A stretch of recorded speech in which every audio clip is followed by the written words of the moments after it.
R D Sharma class 12th chapter straight line in space, इसका मैं solution provide करवा रहा हूँ। इस पर बेस्ड 3 वीडियो डाल चुका हूँ, जिसमें 2 पार्ट इंट्रोडक्शन का है और एक एक्सरसाइज, जिसमें क्वेश्चन नंबर 1 और 2 सॉल्व करके डाल चुका हूँ। तो आप लोग प्लेलिस्ट में जाके सारा वीडियो पहले देख लीजिए। मैं बार बार रिपीट करता हूँ कि स्ट्रेट लाइन इन स्पेस और आगे जब हम लोग प्लेन भी पढ़ेंगे, इस सारे चैप्टर का बेस क्या है? तो वेक्टर। तो वेक्टर का कॉन्सेप्ट अच्छे से आपको आना चाहिए ये सब चैप्टर पढ़ने से पहले। अगर आपको कोई प्रॉब्लम है वेक्टर में, तो उस पर भी बेस्ड सारा वीडियो एनसीईआरटी से रिलेटेड सारा एक्सरसाइज प्लेलिस्ट में डाला हुआ है, आप सारा कॉन्सेप्ट वहाँ से जाके देख लीजिए। चलिए, और मेरे चैनल को सब्सक्राइब करिए, शेयर करिए जितना हो सके। आपके लिए इतना मेहनत कर रहे हैं तो प्लीज़ एटलीस्ट मेरे लिए तो इतना कर सकते हैं। अगर वीडियो पसंद आया तो ऐसा ज़रूर करिए, शेयर करिए। चलिए स्टार्ट करते हैं क्वेश्चन नंबर 3। अब जो भी हम लोग कर चुके हैं क्वेश्चन नंबर 1, 2 उसी तरह से है क्या? आप इंट्रोडक्शन पार्ट में क्या पढ़ें कि एक लाइन जो है किसी एक पार्टिकुलर पॉइंट से अगर पास हो रहा है तो उसका वेक्टर इक्वेशन क्या होगा, और जब वेक्टर इक्वेशन फॉर्म हो जाएंगे तो उसके हेल्प से हम कार्टेशियन फॉर्म कैसे चेंज करते हैं, तो ये आप लोग जान चुके हैं। तो बस आप लोग तो आई होप कि ये क्वेश्चन आपसे बन गया होगा। तो जिनसे भी नहीं बना हो उनके लिए है, अगर आपसे बन गया हो तो ठीक है, वीडियो को आगे बढ़ा लीजिए। क्या कर रहा है? Find the vector equation of a line which is parallel to the vector this. तो अगेन थोड़ा फिल करने के लिए कार्टेशियन फॉर्म 3D का ले लेते हैं, एक्स वाई जेड। ठीक है, 3D में हम ले लिया। अब एक लाइन पास कर रहा है किसी एक पार्टिकुलर पॉइंट से, देखिए which is parallel to this. ये जो लाइन है, एक सपोज मान लिया कि ये वेक्टर है, इसके पैरेलल है 2y वेक्टर माइनस जे वेक्टर प्लस 3k। इसी को मान लेते हैं suppose b vector, and which passes through a point this. तो सपोज मैं मान लिया कि ये पॉइंट a है, उसका पॉइंट दिया हुआ है 5, -2 और 4। तो आपको क्या निकालना है? वेक्टर फॉर्म में लाइन का इक्वेशन फाइंड आउट करना है। तो अगेन फिल करने के लिए जो भी हम डिराइव करने के लिए बताया था प्रोसेस, वैसे आप कर लीजिए। एक पॉइंट ले लेंगे P इस लाइन पे, उसको भी ऑरिजिन से ज्वाइन कर देंगे। लेट से इसको R मान लेते हैं। तो R क्या इंडिकेट करता है? Position vector. किसका? OP वेक्टर का। OP वेक्टर बोलिए चाहे R वेक्टर बोलिए, वही OP वेक्टर है क्या? पोजीशन वेक्टर है। पोजीशन वेक्टर का कॉन्सेप्ट कहाँ से आया? वेक्टर चैप्टर से। तो उस कॉन्सेप्ट आपको आना चाहिए। मैं बार बार रिपीट करता हूँ, ये पॉइंट A है, समझ में आ रही है बात? तो इसको हम मान लेते हैं A वेक्टर। तो A वेक्टर क्या डिनोट कर रहा है? Position vector. अब पॉइंट दिया हुआ है तो कैसे निकलता है? ये ऑरिजिन है, तो आपको पता आइडिया। तो बस इस कॉन्सेप्ट के हेल्प से मैं क्या बताया था formula, A vector plus lambda B vector. A vector is position vector of OA vector. तो मैं डायरेक्ट लिख दूं, जो भी पॉइंट है उसमें कंपोनेंट से मल्टीप्लाई कर दीजिए। 5i cap minus 2j cap plus 4k cap plus lambda B vector. B vector क्या है? ये पैरेलल वाला 2i cap minus j cap plus 3k cap. ये आपका वेक्टर फॉर्म में इक्वेशन निकल के आ गया। अब कार्टेशियन फॉर्म में निकालने के लिए क्या करें? लेट से P का कोऑर्डिनेट मान लेते हैं x y z। तो R वेक्टर यानी कि OP वेक्टर, समझ में आ रही है बात? पोजीशन वेक्टर अगेन जब पॉइंट दिया हुआ तो I component J component K component से मल्टीप्लाई किया, तो इसमें भी मल्टीप्लाई कर दीजिए। तो XI cap YJ cap plus ZK cap, I cap यहाँ I कैप, ये दोनों को कंबाइन करेंगे, I का कॉमन ले लूँगा तो 5, यहाँ से क्या बचेगा? 2 लैम्डा। I कैप कॉमन ले लेते हैं, यहाँ से -2 कॉमन ले लेता हूँ और इसमें से -1। तो -1 नहीं रहेगा, लेमडा के साथ मल्टीप्लाई होके रहेगा, तो सिर्फ लेमडा बचेगा माइनस जे कैप। यहाँ से किया तो 4, यहाँ से आ जाएगा 3 लेमडा, सॉरी 4 प्लस 3 लेमडा के कैप। अब कंपेयर करेंगे, ऑन कंपेयरिंग किसके साथ? आई कंपोनेंट के साथ, तो आई कंपोनेंट तो कैंसिल आउट हो जाएगा, तो x इक्वल टू क्या बचेंगे 5 + 2 लैम्डा। वाई जेड कंपोनेंट के साथ कंपेयर करें तो y इक्वल टू मिलेगा -2 - लैम्डा। के कंपोनेंट के साथ कंपेयर करने पे z का वैल्यू आएगा 4 + 3 लैम्डा। तो यहाँ से सारा लैम्डा का वैल्यू फाइंड आउट करूँ तो लैम्डा इक्वल टू 5 माइनस हो जाएगा, तो x - 5 2 मल्टीप्लाई में है अपॉन लैम्डा। यहाँ से लैम्डा का वैल्यू आएगा तो माइनस लैम्डा इधर चला जाएगा, y उधर चले जाएंगे, तो लैम्डा इक्वल टू y + 2 दोनों माइनस में हो जाएगा, -y + 2। यहाँ से लैम्डा का वैल्यू आएंगे z - 4/3। सारा लैम्डा का वैल्यू इक्वल है, लैम्डा तो है नहीं, लैम्डा है क्या पैरामीटर है। इसके पहले वाला क्वेश्चन में कॉन्सेप्ट समझाया हूँ क्वेश्चन नंबर 2 में कि लैम्डा आखिर है क्या, वहाँ पे थोड़ा बहुत समझ लीजिए, नहीं तो फिर अगर डिटेल में समझना है तो वेक्टर चैप्टर में कोलिनियरिटी का कंडीशन बताया था कॉन्सेप्ट, तो वहाँ पे मैं लैम्डा का वैल्यू कॉन्सेप्ट समझाया हूँ। मैं सबको इक्वेट कर देंगे तो आपको कार्टेशियन फॉर्म में इक्वेशन मिल जाएंगे। y + 2 कुछ नहीं है तो क्या है 1 है, एंड z - 4/3, ये आपका कार्टेशियन फॉर्म में इक्वेशन निकल के आ गया है। नोट करिए, देखते हैं आपको क्वेश्चन।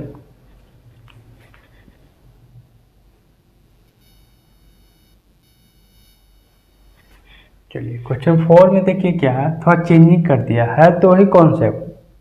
अब भाई वेक्टर इक्वेशन निकालना हो तो या तो लाइन एक पॉइंट से पास हो या 2 पॉइंट से, यही 2 कॉन्सेप्ट अभी तक पढ़े हैं, तो घुमा फिरा के क्वेश्चन को चेंज कर देगा, लेकिन आपको उस सारे क्वेश्चन को बनाना तो वही 2 कॉन्सेप्ट पे है जो इंट्रोडक्शन पार्ट में आप पढ़े हैं।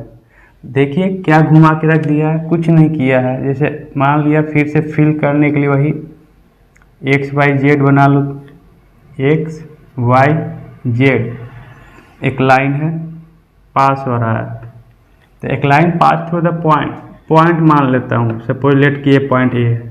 इस पॉइंट का ना कोऑर्डिनेट दिया हुआ था क्वेश्चन 3 में 2 में जो भी हो, लेकिन यहाँ पे सपोज मान लिया कि एक पॉइंट ए है, ये पॉइंट ना देके कोऑर्डिनेट ना देके पोजीशन वेक्टर दे दिया है, तो पोजीशन वेक्टर इसका मतलब कि वो ऑरिजिन से OA वेक्टर गिवन है, OA वेक्टर इज, यही क्या है पोजीशन वेक्टर है, 2y cap -3j cap plus 4k cap, ये दिया हुआ है, and is in the direction of, और ये लाइन जो है ना किस डायरेक्शन में है, एक वेक्टर ऑलरेडी है पहले से उसी के डायरेक्शन में, तो ये दिया हुआ है 3i cap plus 4j cap -5k cap, ये गिवन है।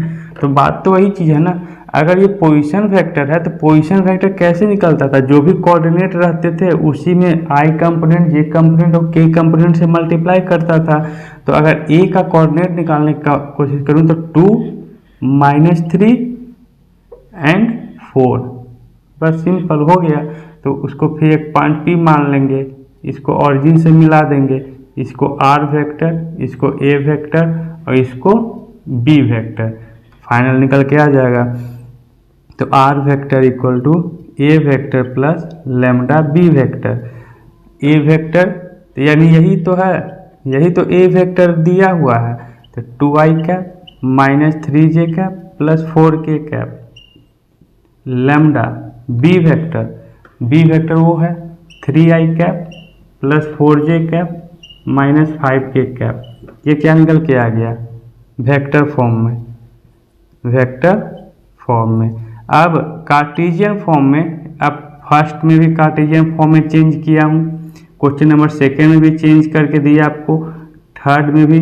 तो अब इतना सारा क्वेश्चन करने के बाद क्वेश्चन नंबर 4 को कार्टेशियन फॉर्म में आप खुद से कर लीजिए, सिंपल है, निकल के आ जाएगा। तो बस कुछ नहीं था, चेंज कर दिया, कोऑर्डिनेट ना देके उसका पोजीशन वेक्टर दे दिया।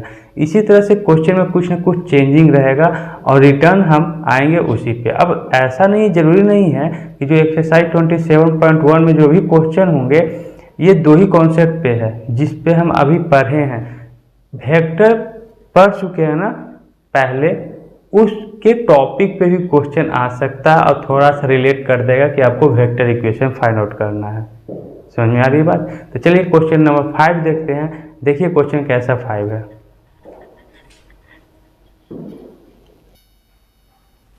चलिए क्वेश्चन 5 देखते हैं कैसा है क्वेश्चन। कि ABCD एक पैरेललोग्राम है, जैसा बोल रहा है वैसा बनाते जाइए। ठीक है, एक ABCD एक पैरेललोग्राम बना लूँ,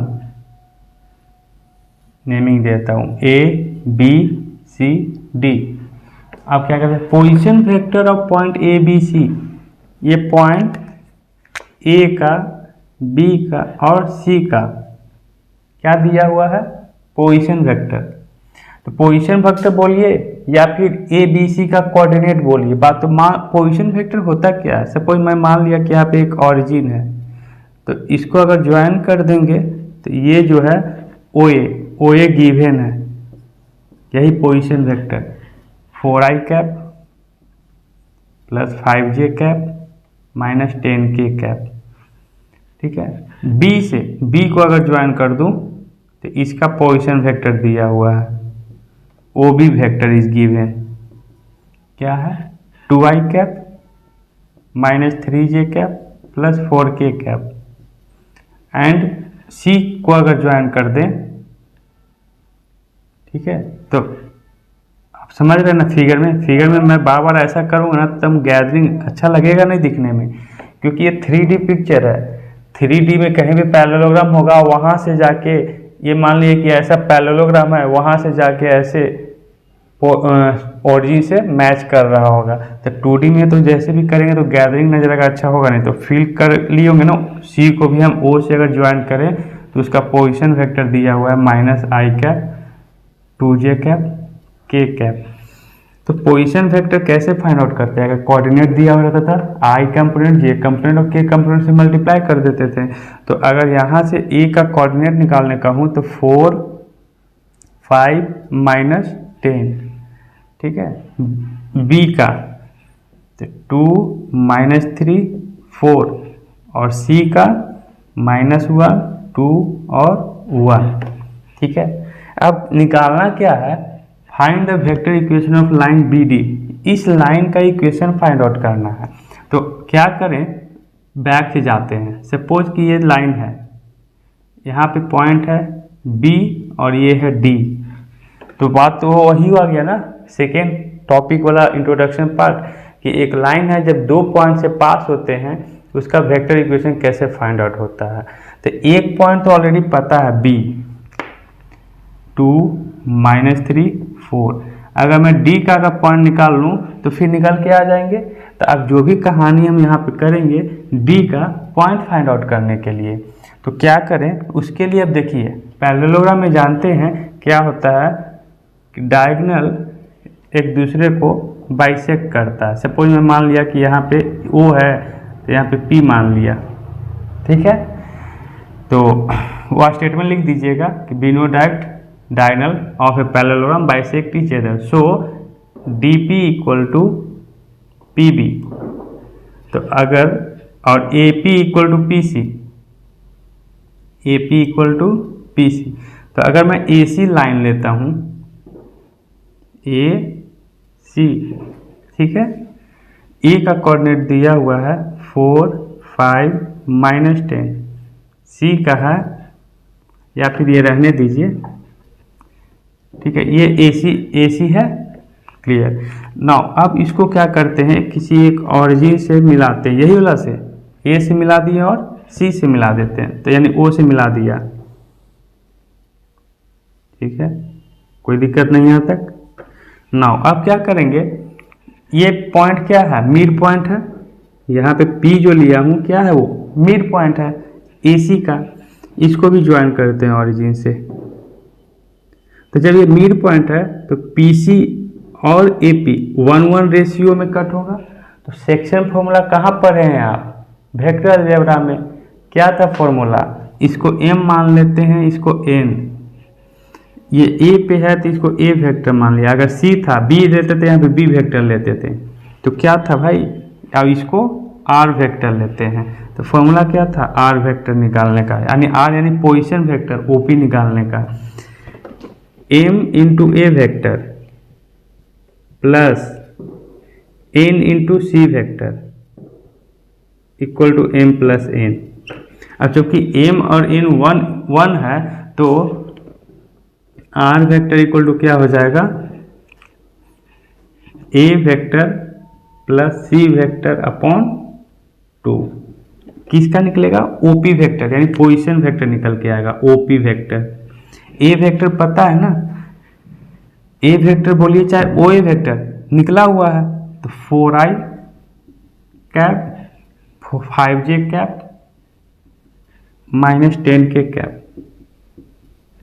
ठीक है, प्लस सी बोले तो ओसी वेक्टर ये है -i cap plus 2j cap plus k cap divided by 2। तो 5 और -1 3i कैप बाई 2, 5 और 2 7j कैप बाई 2, -10 और +1 -9 कैप बाई 2। ये आपका ओपी वेक्टर निकल के आ गया। समझ में आई बात, यानी कि पी पॉइंट निकल के आ गया। कब, जब हम एसी पे सेक्शन फॉर्मूला अप्लाई किए।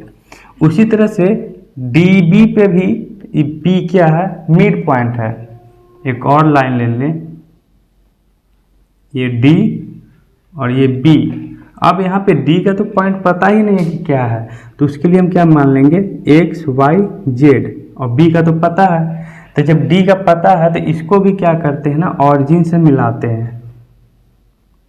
तो ओडी और यहाँ से ओबी, सभी को, डी को भी ओ से मिलाया और बी को तो मिला हुआ ही है। तो ओडी का पोजीशन वेक्टर क्या होगा, जब कोऑर्डिनेट दिए हुए हैं तो ओडी एक्स आई कैप वाई जे कैप जेड के कैप हो जाएंगे, और ओबी बी का कोऑर्डिनेट दिया हुआ तो भी निकल जाएगा, नहीं तो फिर ओबी वेक्टर ऑलरेडी दिया हुआ है। तो अगेन इसमें सेक्शन फॉर्मूला लगाएंगे। मान लीजिए ये पॉइंट पी है, तो डायगोनल बाइसेक्ट कर रहा है ना, तो इसके अनुसार D P equal to P B, इसको भी ज्वाइन कर देते हैं। तो ऐसा करने से क्या होगा भाई, अब सोचिए, ये जो ओपी वेक्टर निकला है, पोजीशन वेक्टर, इसका निकला है ऑरिजिन से मिलाने पे, तो यानी कि इसका कोऑर्डिनेट भी पता चल जाएगा, 3/2 7/2 -9/2, वो कोऑर्डिनेट पता चल गया। कब, जब हम AC को मान के निकालें। उसी तरह से DP को भी मान के निकालेंगे तो P का कोऑर्डिनेट निकल के आ जाएगा। तो दोनों तो पॉइंट P ही निकाल रहे हैं ना, तो दोनों इक्वेट कर देंगे, दोनों इक्वल ही होगा। क्लियर, चलिए तो क्या करते हैं, फिर से सेक्शन फॉर्मूला, ये 1 है, ये 1 है, तो मैं डायरेक्ट OP वेक्टर, इसको R वेक्टर मान लिया, इसको A वेक्टर, या फिर डायरेक्ट OD से ही, तो OP vector equal to R vector भी बोल सकते हैं। क्या होगा, OD vector plus OB vector by 2, तो OD वेक्टर क्या हो जाएगा, XI cap YJ cap ZK cap plus OB vector 2 - 3 4 2 - 3 4, आगे स्पेस है नहीं इधर है, तो लेकिन शायद बोर्ड पे दिखेगा नहीं, एक बार चेक कर लेता हूँ। दिख रहा है भाई, ठीक है। तो OP वेक्टर इक्वल टू क्या हो जाएंगे, इसको एक साथ लेंगे तो x plus 2 I cap by 2, इसको एक साथ लिया तो y - 3 j कैप बाई 2, इसको एक साथ लिया तो j plus 4 k cap by 2। अब दिख रहा है ना उधर लास्ट बोर्ड में। चलिए, थोड़ा बहुत कैमरा का स्पेस इतना ही है ना, बोर्ड तो है लंबा, लेकिन क्या करें, अब ज़्यादा करते हैं तो छोटा छोटा दिखता है, उसमें भी कंप्लेन आया आप लोग, सर बड़ा बड़ा लिखिए, तो मैं जूम कर दिया। अब स्पेस तो है नहीं, तो मुझे इरेज करना ही पड़ेगा, है ना। इस फिगर को मैं इरेज करने जा रहा हूँ। कॉन्सेप्ट तो समझ में आ गया ना। ये जो OP वेक्टर आया और ये जो OP वेक्टर आया, दोनों तो वही चीज़ निकला है। AC को मान के OP वेक्टर निकालिए या DB को मान के OP वेक्टर निकालिए, पोजीशन वेक्टर, दोनों तो इक्वल ही है। तो मैं इक्वेट कर दूंगा, निकल के आ जाएंगे। तो क्या इरेज करूं मैं, फिगर से तो बनने का हेल्प मिलेगा, कोई दिक्कत नहीं। अब जब तक इरेज नहीं करेगा तो बनेगा भी नहीं भाई, ठीक है। इसे भी हटा दूं, इसका तो कोई ज़रूरत है नहीं। चलिए इतना में बन जाएगा। तो ये चीज़, ये ओपी वेक्टर और ये ओपी वेक्टर दोनों को इक्वेट कर देते हैं। तो OP vector equal to OP vector 3i cap by 2 plus 7j cap by 2 minus 9k cap by 2, वहाँ से आ जाएगा x plus 2i cap by 2 by minus 3j cap by 2 z plus 4 by 2 k cap. Compare करें component से तो 3/2 equal to x plus 2/2, यहाँ से cancel तो x का वैल्यू आ जाएगा 1। जे कंपोनेंट के कंपेयर करूँ तो z/2 y माइनस 3/2, 2 से 2 कैंसिल तो y का वैल्यू 10 आ जाएगा। के कंपोनेंट को कंपेयर करूँ तो माइनस 9/2 z प्लस 4/2, 2 से 2 कैंसिल तो z का वैल्यू माइनस 13 आ गया। तो जो हम यहाँ पे x y z माने थे वो निकल के आ गया। तो ये लाइन को मैं फिर से इधर लेके आता हूँ, या फिर यहीं पे x y z निकल के आ गया ना भाई। तो क्या था 1 10 माइनस 13। तो फिर से अगर इसको 3D में फिल करना चाहें, x y z एक लाइन है, नेमिंग दे दिया db या bd, जो भी दे दीजिए, bd। b का कोऑर्डिनेट पता है 2 माइनस 3 4, d का भी निकाला हूँ 1 10 माइनस 13। तो 2 पॉइंट से जब पास होता है लाइन तो उसका वेक्टर इक्वेशन फाइंड आउट कर लेते हैं ना। आप लोग पढ़ चुके हैं, बता चुका हूँ। क्या कॉन्सेप्ट है उसके लिए, एक पॉइंट लेते हैं P, इसको ऑरिजिन से ज्वाइन कर दूं, इसको भी ज्वाइन कर दूं, इसको भी ज्वाइन कर दूं, तो इसको R वेक्टर बोलते हैं। तो फॉर्मूला जो होता है R vector equal to A vector plus lambda B vector minus A vector. क्योंकि अब वहाँ पे इसको A वेक्टर और इसको B वेक्टर माना था, तो यहाँ पे क्या हो जाएगा, अगर ये O है तो इसको B वेक्टर, इसी के नेमिंग के अनुसार अगर B वेक्टर मानेंगे, इसके नेमिंग के अनुसार क्या हो जाएगा यहाँ पे D वेक्टर। तो चेंज हो जाएगा, यहाँ पे A वेक्टर की जगह B वेक्टर लिखूंगा, D वेक्टर यहाँ पे आ जाएगा और यहाँ पे B वेक्टर हो जाएगा। क्योंकि डिराइव जो किया था पॉइंट A और B मानकर, तो हमेशा ही वही फॉर्मूला लेके चलेंगे। पॉइंट तो यहाँ पे कुछ और है, B और D है, तो उसके अकॉर्डिंग चेंज करूँगा ना फॉर्मूला के पॉइंट को। बस अब कुछ नहीं है। B वेक्टर क्या है, पोजीशन वेक्टर, वो भी vector 2i cap minus 3j cap plus 4k cap lambda. इसको इरेज कर दूं, इसका तो काम है नहीं कुछ।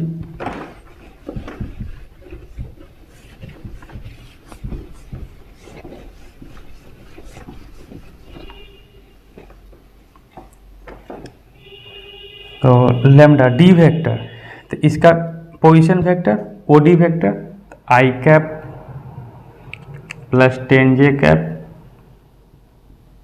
माइनस 13k कैप, ये तो डी वेक्टर हुआ, माइनस बी वेक्टर ये वाला 2i कैप माइनस माइनस, क्योंकि यहाँ माइनस लगा हुआ तो माइनस इसमें भी मल्टीप्लाई करेंगे, इसमें भी और इसमें भी, तो minus 2i plus 3j cap plus 4k cap. ये आपका वेक्टर फॉर्म है। इसको सॉल्व कर देते हैं, 2i cap minus 3j cap 4k cap, I lambda लें तो क्या आ जाएगा माइनस आई कैप, जे और जे 13j कैप, के और के माइनस कर देंगे तो माइनस 9k कैप। ये वेक्टर फॉर्म में आ गया। अब इसको क्या चेंज करना है, कार्टेशियन फॉर्म में। तो फिर से P पॉइंट को ना x y z मान लिया। P पॉइंट का भी तो दिया हुआ था, नहीं दिया हुआ है, अभी तो निकाला था ना हम लोग, यही तो निकाला हूँ। समझ में आ रही है बात। पी एक्स वाई जेड क्यों मानूं, क्योंकि ओपी वेक्टर तो ऑलरेडी अभी निकाले हैं ना भाई, तो इसी से तो कंपेयर करते हैं। ये आर वेक्टर ही तो है, ये r vector equal to OP vector तो लेता हूँ, और ओपी वेक्टर तो निकाल चुके हैं अभी तक। तो आप सोचिएगा कि ये वाला लें कि ये वाला लें, तो ये लीजिए ना, एक्स का वैल्यू पता चला ना अभी डी वाला, तो यहाँ पुट करेगा तो बात तो वही चीज़ आएगा। 1 पुट करेंगे तो 1 + 2 3/2, 10 पुट किया तो 10 - 3 7/2, -13 पुट किया तो -13 + 4 9/2। समझ में आ रही है बात ना भाई? थोड़ा तो सोचना पड़ेगा आपको। तो कार्टेशियन फॉर्म खुद से कर लीजिएगा कि कर दें, कर लीजिएगा खुद से, डू योरसेल्फ।